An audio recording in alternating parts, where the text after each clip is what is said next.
guess it depends on how you think about dementia. There will be a talk on dementia. But you should start feeling a little bit better. You got knowledge to build up for a few decades, and you're hanging under there. You've got content. You've got some things you can do and not do. I was like, it's bad news over here for us. Between the two of us, we have 9 concussions. Oh my gosh. Everybody take note. Let's say at the reunion. Yeah.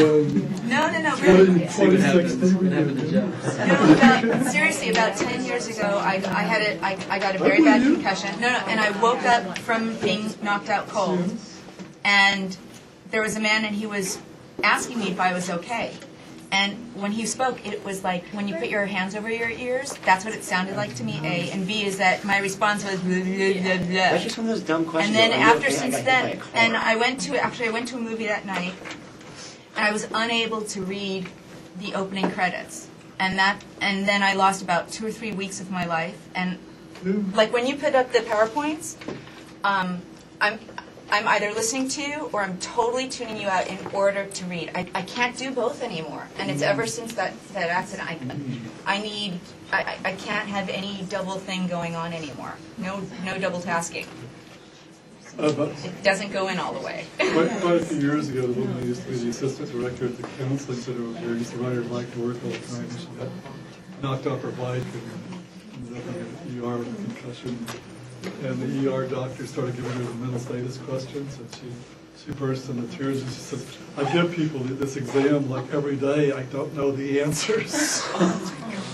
Today. She's like, they came back, in a few hours, but she's just like, God, I know I do these questions like all the time. Yeah.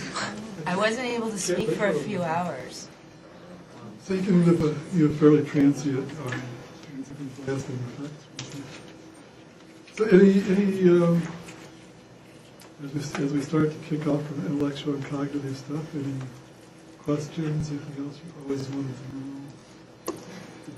Anything else you're terrified of now, Sheila? I thought some of those rhapsodies that you were talking about, the enriched environment, Huh? I thought Marion Diamond, she did some where she introduced, where she would change the objects, so they would be novel, like they'd be in the cage for a certain period of time, and then they'd be taken out and another novel item would be introduced. And they weren't all just, like treadmills and stuff, but they were like blocks and things like that for them to sniff. Yeah, and have you seen much about that since her work? No. I've just read about her work and Scheibel's work. Yeah, she's the one, she gets quoted all the time, and even closer in time to when she was doing that, one of the issues seemed to be that other investigators had trouble replicating that. And then I think it's I think it's kind of shifted to this other interpretation, because what people are seeing the most consistent, replicable changes are when it includes exercise. I don't know that's the only situation where it happens. It may be that there are other ways of having novel effects, but I think it's one of those kind of classic things that ended up in all the textbooks that doesn't seem to have actually held up all that well. Actually, wasn't not even across labs contemporaneously, but especially over time. People really want to believe that, and I think, including people who do the research. It's a little true. It could be true. I mean, something has to be changing in your brain as you learn stuff. There's a broad scale doubt about that. It's just, what it is, which direction it is, and what the consistent, easy ways are to get there. Yes. I think there's a professor in Scranton that recently did a study similar to that. I don't really remember who it was, but it was at a poster session. Mm-hmm. I think that he had positive results. With novel environments? Yeah. Oh, good. So you should do a lot of traveling to get into novel environments. Anything else? I think the idea of comparing the physical nature of the body to the mental thing, with the use it or lose it thing, is almost absurd. Like I understand, not that there's some logic there, but when you lose it with your body, you're losing muscle mass, and your brain doesn't really have a lot of muscle.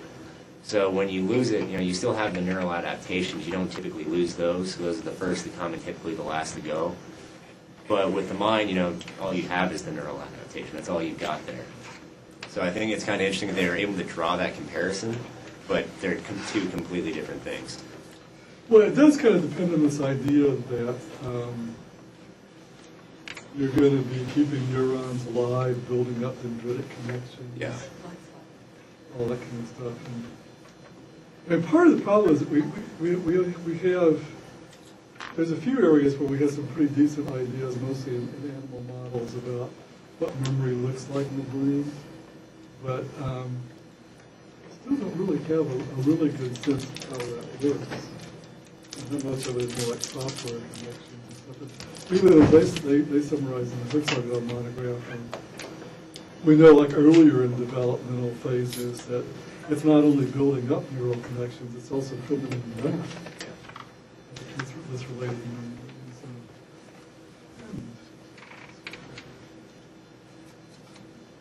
But yeah, and I think some of it kind of comes from the sense of dualism that we have about we keep expecting physical stuff to affect the physical body, and mental stuff to affect the mind, and when there's crossover, we sort of keep being surprised by it.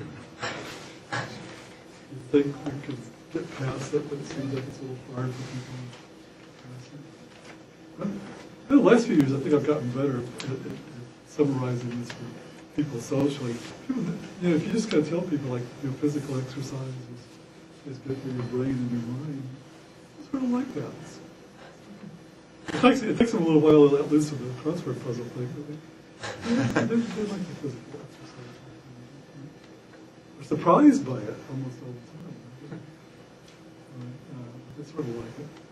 I think that surprise is kind of rooted in the fact that people forget that the brain is an organ, where they think that if someone has a psychological issue, it's something different. It's not like if they had a problem with, say, their liver, how that would express, the problems would be expressed, or the troubles. And I think that when you think about it just as an organ, it's like, yeah, you need to take care of it, and that involves taking care of your body physically. I think if people understand that, then it's like, oh. You can kind of get that. And there's, in other domains, sort of kind of interesting disconnects, since we, as far back as St. Augustine, he wrote about how puzzling it was that, if you say to your hand, do this, your hand does it right away, but if you tell your mind to do something, your mind mostly ignores you and does something else. So the middle thing doesn't always play up, or the middle, the physical thing is not as hard, and the middle thing can be more difficult than expected. And especially in an era where we do a lot of computer analogies, it always intrigues me that people are so into biological fixes for things and sort of body hardware fixes for things, because it seems to be like most of the stuff that goes wrong with my computer is a software fix, it's not a hardware fix. Don't let Alfred Mann hear you say that. Yeah, Be good. Be good. Well, most of society has gone the other way for the last few decades. So, more about that as the business semester goes on. Anything else about cognitive abilities? So one of the things that they raise these questions at the end about, so what would you do to encourage people to do cognitive enrichment interventions? Yeah. Or to lead more cognitively enriched lives. Don't you want to prevent dementia and keep people cognitively active? You'd have to pair it with something they enjoy doing already. People can read it and say, It's "Oh not yeah." intrinsically enjoyable.